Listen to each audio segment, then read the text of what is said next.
안녕하세요. 오늘 발표할 논문은 Neural Machine Translation of Rare Words with Subword Units라는 논문이고 저는 연세대학교에서 공부하고 있는 박성남이라고 합니다.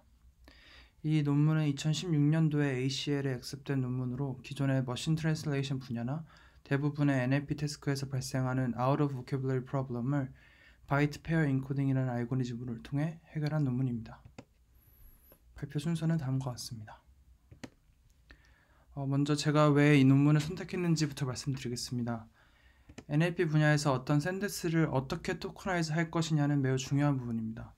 기본적으로 제한된 크기의 인베딩 매트릭스를 가지고 모델을 훈련시키기 때문에 어떤 토커나이즈 방식을 취하냐에 따라서 인베딩 사이즈가 정해지고 대부분의 알고리즘들은 사전에 가지고 있는 매트릭스에 없으면 OOV를 취급합니다. 이 논문에서 제안된 바이트 페어 인코딩 BP라는 알고리즘은 트레인스에서 unsupervised learning으로 토커나이즈 룰을 배우는 방식으로 각각의 캐릭터를 하나의 유니코드로만 인식하기 때문에 언어에 구애받지 않고 사전에 보캡 수를 정할 수 있으면서도 OOV 문제를 없애게 되었습니다.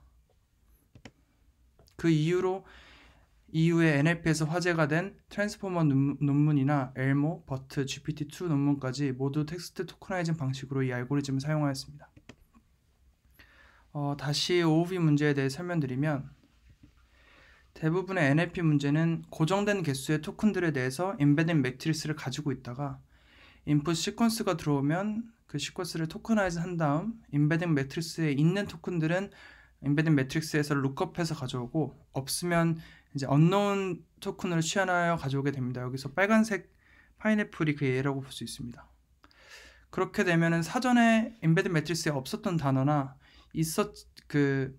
트레인셋에서는 있지만 빈도수가 적은 단어들은 인베딩 매트릭스에 들어갈 수가 없기 때문에 unknown 토큰이 됩니다. 그런데 바로 이 점 때문에 문제가 발생하는데요.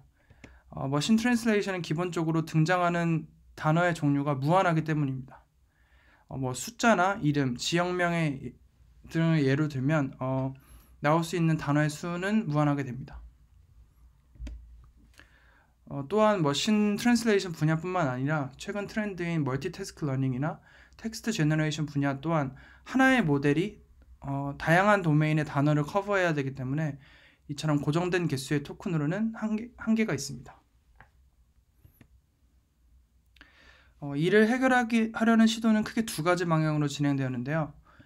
먼저 커피잉 메커니즘을 통해서 소스 센텐스와 타겟 센텐스가 있을 때 타겟 센텐스에 있는 OOV 토큰을 소스 센텐스에서 찾아서 그대로 복사하는 방식이었는데 이는 소스 센텐스와 타겟 센텐스 둘 다 존재해야지만 할 수 있기 때문에 머신 트랜슬레이션에 제한돼서만 사용할 수 있다는 단점이 있습니다. 또 다른 방식은 토큰 자체를 더 작은 서브워드로, 더 작게는 캐릭터 단위까지 쪼개서 집어넣는 방식입니다. 이 논문은 후자의 방식으로 진행된 논문이고 캐릭터 레벨로 쪼개거나 캐릭터 레벨을 워드 레벨과 섞어가며 사용하는 방식과 달리 기본적으로 모든 단어가 더 작은 단어의 서브워드로 이루어져 있다라는 가정하에서 접근하였습니다.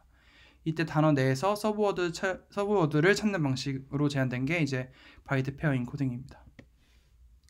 알고리즘을 살펴보면 BP라는 알고리즘은 사실 그 94년도에 데이터 압축 기법으로 처음 제안되었는데요. 정말 간단하게 데이터에서 가장 많이 등장하는 바이트 2개를 하나의 새로운 바이트로 취현하여 효율적으로 데이터를 저장하자라는 방식이었습니다. 근데 이 논문은 이 BP를 바이트가 아닌 캐릭터로 적용해서 가장 많이 나오는 캐릭터 바이그램을 병합하는 식으로 진행합니다. 따라서 이 알고리즘은 캐릭터로 쪼개진 데이터만 있으면 학습이 가능하기 때문에 purely 데이터 드리븐이고 언어에 중속되지 않습니다. 파이썬을 구현해 살펴보면 다음과 같은 문장들이 있을 때 각각의 문장들을 빈칸을 기준으로 세그멘트로 나눈 다음 세그멘트 개수를 셉니다. 그 다음에 각각의 세그멘트에 있는 캐릭터들에 대해서 바이그램으로 페어를 세고 여기서 가장 많이 등장하는 페어를 머지 룰로 저장하는 방식입니다. 여기서는 TH가 이제 TH가 되는 방식이겠죠. 이 1, 2, 3번 이터레이션을 얼마나 많이 반복하냐에 따라서 보캡 사이즈가 점차 늘어나기 때문에 사용자가 원하는 대로 보캡 사이즈를 정해주면 딱 거기까지만 이터레이션을 하고 멈출 수 있다는 장점이 있습니다. 또한 해당 보캡 사이즈로 모든 단어를 커버할 수 있죠. 그 다음 새로운 단어가 들어오면 기본적으로는 캐릭터 단위로 가지고 있다가 앞서 배운 머지 룰을 통해서 합쳐주면 됩니다. NMT에서의 결과는 다음과 같습니다. 일단 OOB가 없어졌고요. 관련 연구였던 캐릭터 레벨이나 워드 레벨들보다 블루 스코어나 유니그램 F1 스코어 또한 높게 나왔습니다.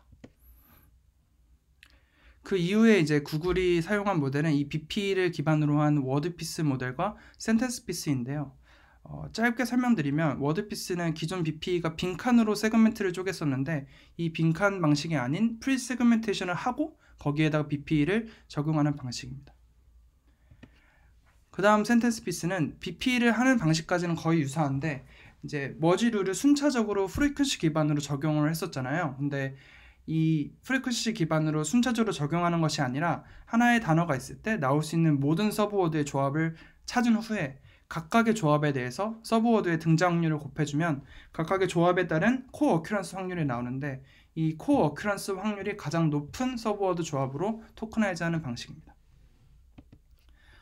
오늘 제가 소개한 논문의 내용을 요약하면 다음과 같습니다. 이 논문에서 제안된 BP라는 알고리즘은 Unsupervised Multilingual Text Tokenizer for Neural Network입니다.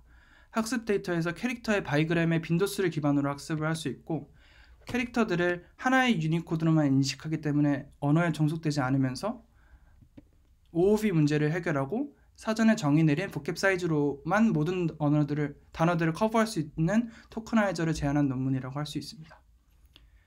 네, 제 발표는 여기까지고요. 들어주셔서 감사합니다.